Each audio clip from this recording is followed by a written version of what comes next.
We're in 2006. Motorola is launching a new cell phone, the Rocker. It was a very hot buzz at that time because it was the first phone, the first cell phone that incorporated a mobile version of iTunes.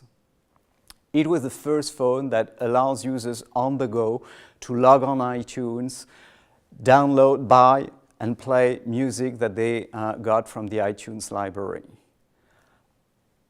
Apple was already dominating the MP3 player market with its iPod line. It was a huge market, and the iTunes library had already shaken music distribution. iTunes was selling more music than the established CD distributors at that time.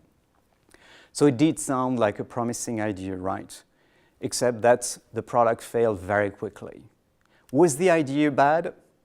Probably not. And Apple in 2008, very little time after, demonstrated that the very idea of turning a cell phone into a smarter device, being able to do more things than just texting and calling, was a good idea.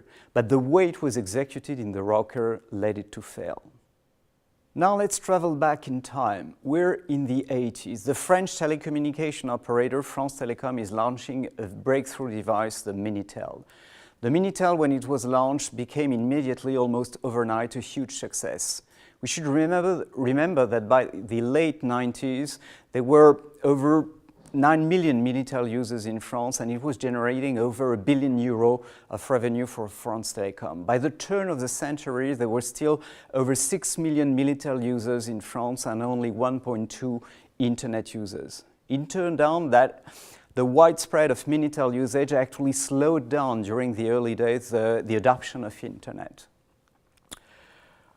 It was a rough device, if you look at the picture. It had an awful keyboard, it had a pure monochrome text-based interface, but it did the job. It was very simple to use, just a power plug and a connection to a phone line. You could turn it on and you could start using it. And interestingly enough, you could do on the Minitel pretty much what we're used to doing already today on the internet. You could shop online, you could date, you could book your next trip, you could buy movie tickets, you could check the credit profile of your customer on the Minitel.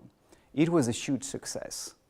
In the year 2000, 3Com, a US telecommunication operator, launched Audrey. What was Audrey? Exactly the same idea than the Minitel for the internet age. It was a Minitel for the internet. Exactly the same idea, the same value proposition, targeting at the same user base, except that it failed.